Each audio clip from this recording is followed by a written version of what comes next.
Olá, olá, tudo bem com você? Olha eu aqui de volta no canal, trazendo mais um vídeo para você, dando sequência na leitura do livro A Chave Mestra. Eu estive ausente aqui do canal, né? Não estava postando novos vídeos, mas eu já estou de volta. Eu passei por um período de recolhimento. Aconteceram alguns episódios na minha vida que eu precisei me ausentar, cuidar um pouco de mim, da minha energia, parar um pouco, né? Porque esses momentos são necessários, a gente precisa olhar para si, não é só cuidar do outro, né? Eu, como terapeuta, entendo bem disso, mas eu precisei, né, cuidar de mim. Enfim, estou de volta, dando continuidade na série de vídeos e de exercícios do livro A Chave Mestra, que é o meu queridinho, um dos meus queridinhos.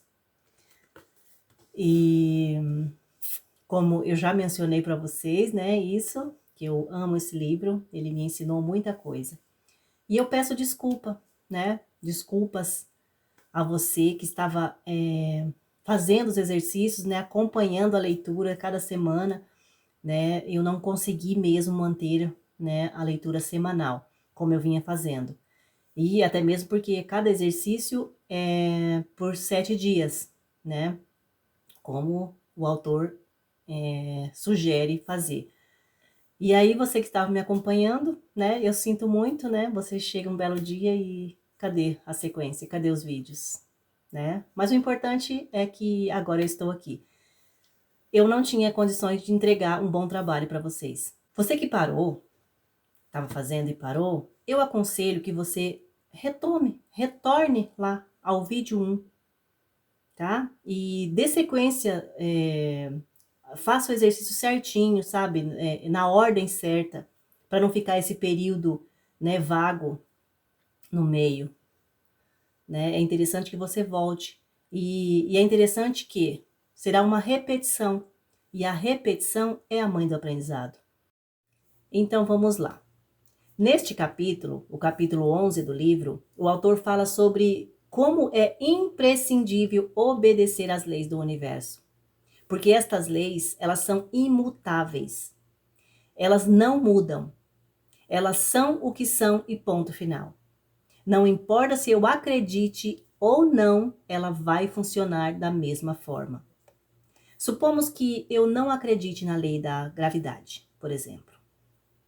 É uma lei que está aí, ela está atuando o tempo todo, né? Eu vou para o 10º andar e eu resolvo pular de lá. Que afinal de contas, a lei da gravidade para mim não existe. Não acredito. O que vai acontecer? Vai fazer diferença eu acreditar ou não acreditar? O resultado será o mesmo, né? Vou me estatelar no chão, eu acreditando nessa lei ou não. A lei da vibração, ela existe. A lei da atração, ela existe. Eu atraio para a minha vida aquilo que eu estou vibrando, situações semelhantes à vibração que eu estou emanando para o universo. Ele dá um exemplo de que sempre nós ouvimos alguém dizer para nós: aconteceu comigo uma situação que está me incomodando e eu não posso acreditar. Isso não pode ser. Eu não criei, eu jamais ia desejar algo dando errado para mim. Ou até mesmo nós mesmos. Às vezes acontecem situações da nossa vida que nós ficamos indignados. Mas como assim? Como isso surgiu na minha vida? Não para pensar que são as leis em funcionamento. As leis estão funcionando o tempo todo. Eu nunca vou estar vibrando um sentimento de medo, de raiva, de ódio e atrair coisas boas, atrair soluções, atrair pessoas amorosas, atrair situações de confiança. Jamais será assim, porque semelhante atrai semelhante. Os estudos da física quântica têm estudos excelentes, maravilhosos que explicam isso perfeitamente. Pensa nisso. E agora eu vou deixar com vocês a leitura do capítulo 11, a leitura completa do capítulo 11. Eu espero que vocês gostem, eu espero que você faça o exercício, eu espero que você, gostando deste conteúdo, que você deixe o seu like, que você compartilhe para os seus amigos, que você, se você ainda não estiver inscrito aqui no canal, inscreva-se, deixe o seu comentário, eu vou adorar ler o seu comentário, interaja aqui conosco. Um beijo no seu coração e até o próximo vídeo. Mas fica com a leitura, ouça até o final, tenho certeza que vai virar uma chave aí em você.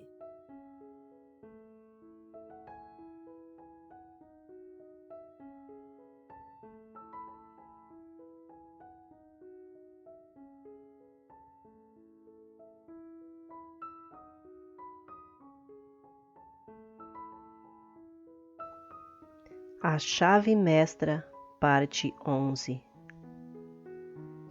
Sua vida é regida pela lei, por princípios reais e imutáveis que nunca variam.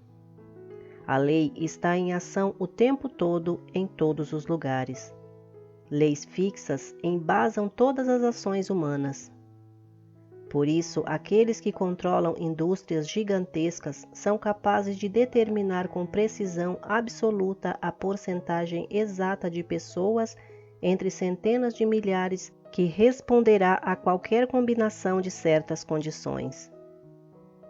Todavia, vale lembrar que, embora todo o efeito seja resultado de uma causa, o efeito, por sua vez, torna-se causa e cria outros efeitos que, por sua vez, criam outras causas, de modo que, quando você coloca a lei da atração em ação, deve saber que está dando início a uma sequência de causalidade eterna. Ou, em outras palavras, que pode ter possibilidades infinitas.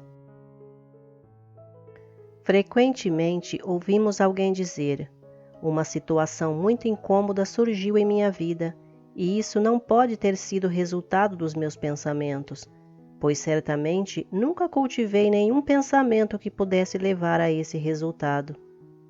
Nós nos esquecemos de que os semelhantes se atraem no mundo mental e que o pensamento que cultivamos nos traz certas amizades, companhias de certo tipo, e elas, por sua vez, trazem condições e ambientes que são responsáveis pelas condições das quais reclamamos.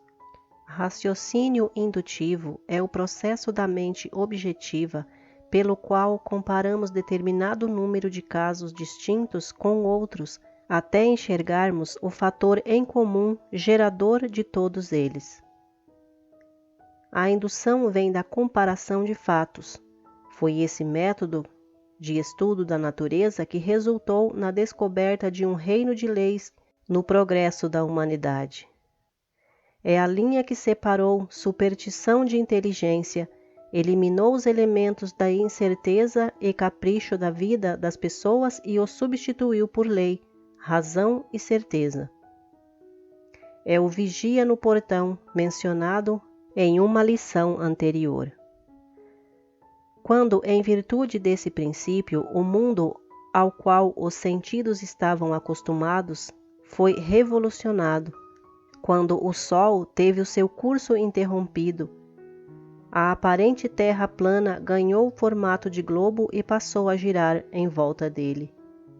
Quando a matéria inerte foi decomposta em elementos ativos e o universo se fez presente em qualquer direção em que apontássemos um telescópio ou microscópio, cheio de força, movimento e vida, fomos forçados a perguntar quais são as delicadas formas de organização no meio disso tudo que mantém a ordem e o perfeito estado. Polos semelhantes e forças semelhantes se repelem ou se mantêm impenetráveis uns aos outros. E essa causa parece ser, em geral, suficiente para atribuir um lugar e uma distância adequados para estrelas, pessoas e forças. Assim como pessoas de diferentes virtudes formam uma parceria e polos opostos se atraem, elementos que não têm propriedades em comum, como ácidos e gases, ligam-se uns aos outros, e assim é mantido um equilíbrio geral entre excedente e demanda. Assim como os olhos buscam e se satisfazem ao encontrar cores complementares àquelas bem à vista, a necessidade, a vontade e o desejo, no sentido mais amplo, induzem, direcionam e determinam a ação. Temos a honra de sermos conscientes do princípio e de podermos agir de acordo com ele. Cuvier vê um dente pertencente a uma raça de animal extinto. Esse dente precisa de um corpo para cumprir sua função e define o tipo específico de corpo de que precisa com tanta precisão que Cuvier é capaz de reconstruir a estrutura desse animal.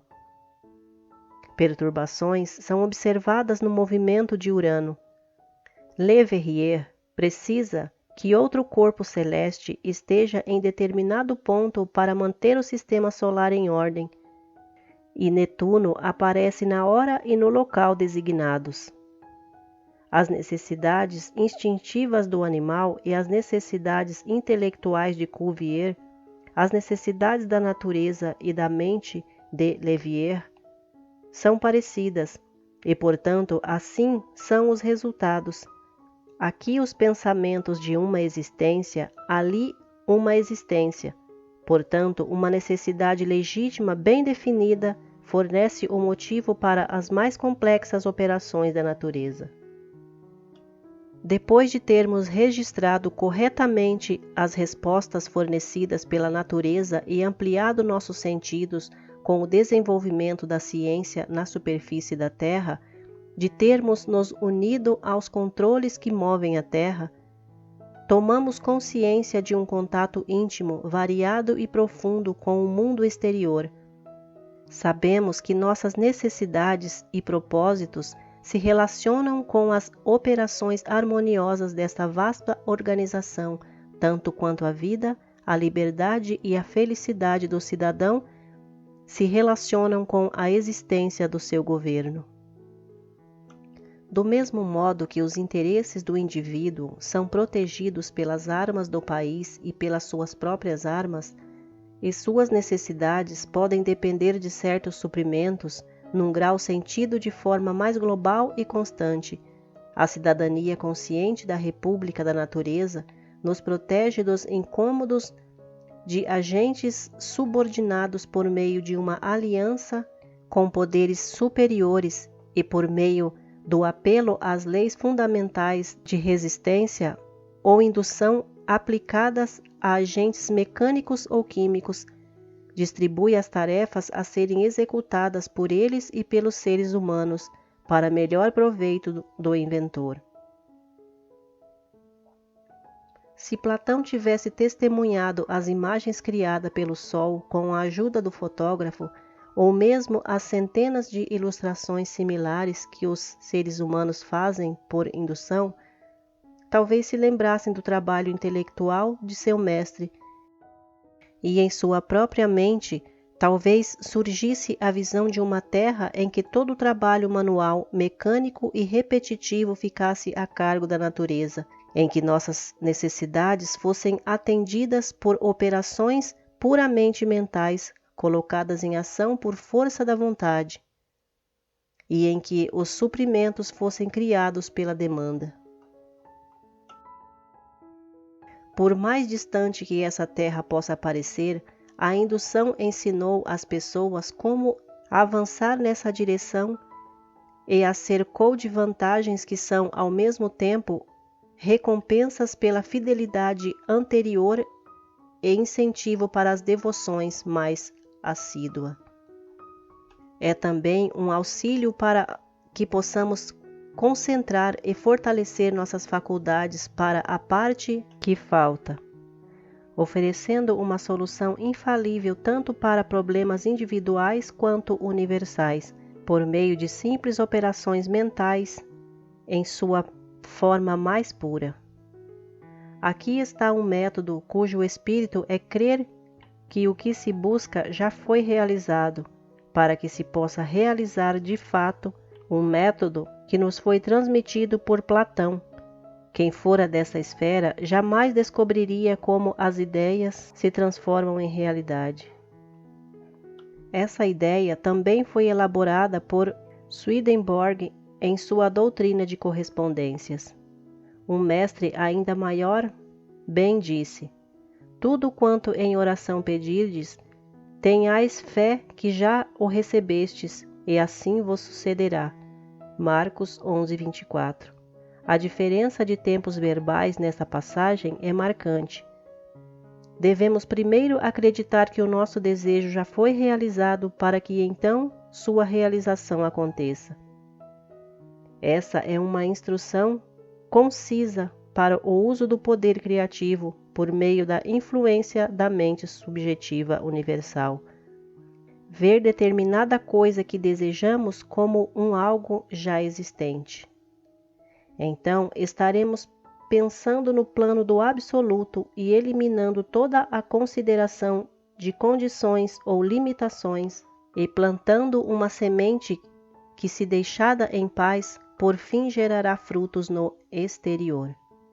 Revisando. O raciocínio indutivo é o processo da mente objetiva pelo qual comparamos determinado número de casos distintos com outros até enxergarmos um fator em comum, gerador de todos eles. Vemos pessoas em toda a nação civilizada do mundo garantindo os resultados por meio de algum processo que elas mesmas parecem não compreender e ao qual geralmente atribuem mais ou menos mistério. Nossa razão nos é dada para que comprovemos a lei que garante que tais resultados sejam alcançados.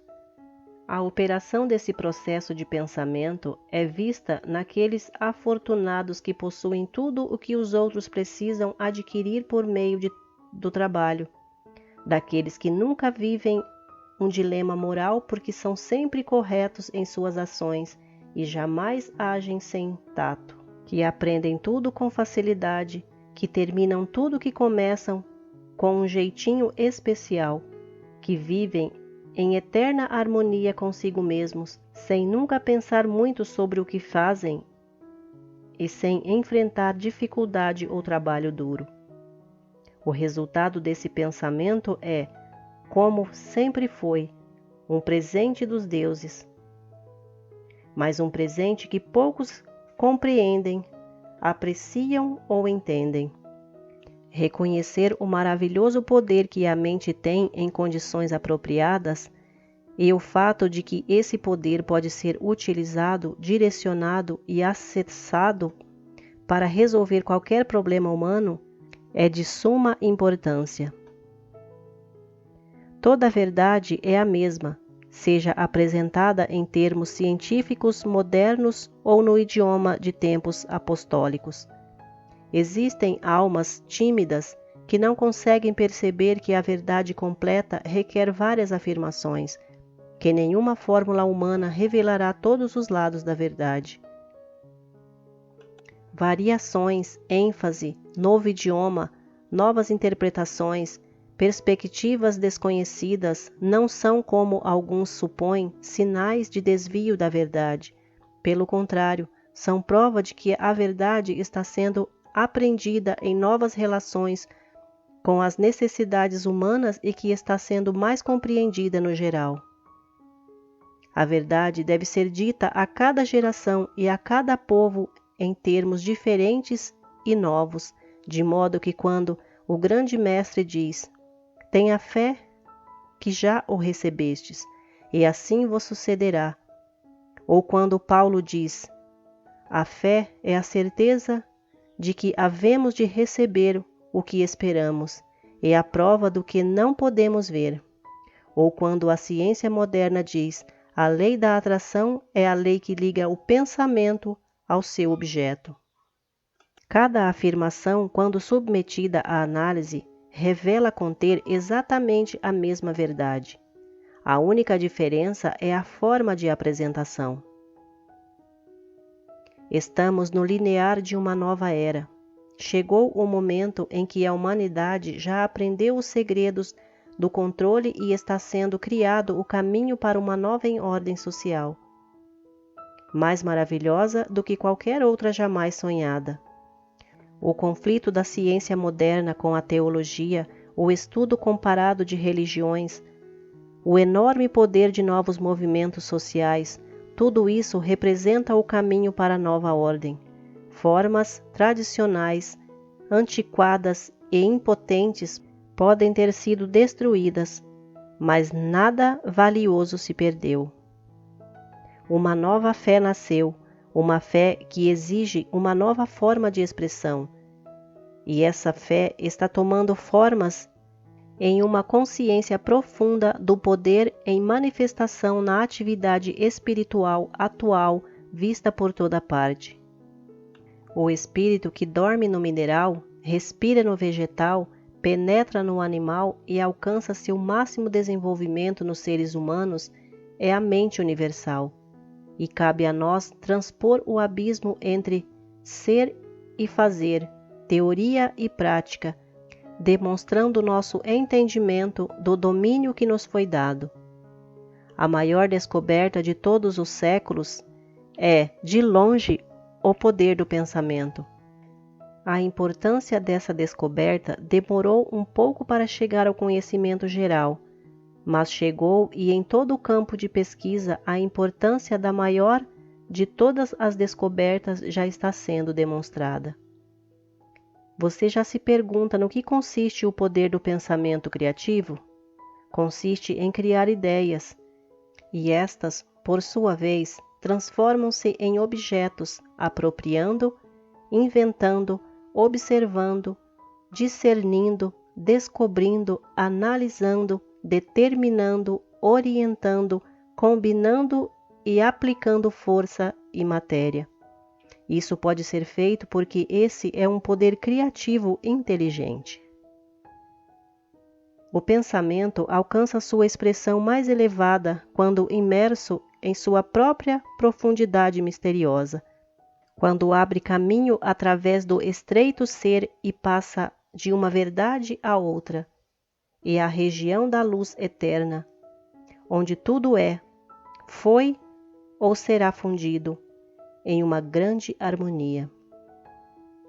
Desse processo criativo de autocontemplação vem a inspiração, que é a inteligência criativa e que é inegavelmente superior a todo elemento, força ou lei da natureza, porque pode entender, modificar, controlar e aplicar estes elementos, forças ou leis de acordo com seus próprios propósitos e fins, e portanto os possui.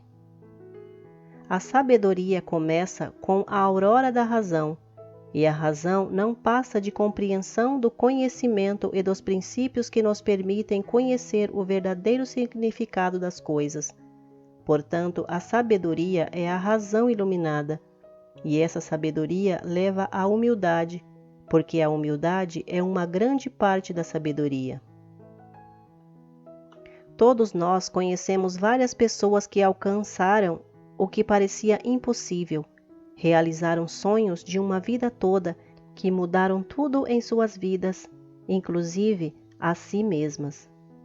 Muitas vezes ficamos maravilhados diante da demonstração de um poder aparentemente irresistível, que parecia estar sempre disponível quando era mais necessário, mas agora tudo está claro. Só precisamos entender certos princípios definitivos e fundamentais e a sua devida aplicação. No seu exercício desta semana, concentre-se na citação tirada da Bíblia. Tudo quanto em oração pedirdes, tenhais fé que já recebestes, e assim vos sucederá. Note que não há limitação. Tudo é muito definido e implica que a única limitação que temos é a nossa capacidade de pensar, de estar à altura da ocasião, de agir conforme a emergência, de lembrar que a fé não é uma sombra, e sim uma substância, a certeza de que havemos de receber o que esperamos, e a prova do que não podemos ver. A morte é apenas o processo natural pelo qual todas as formas materiais são colocadas no cadinho para a reprodução de nova diversidade. A leitura continua no próximo áudio.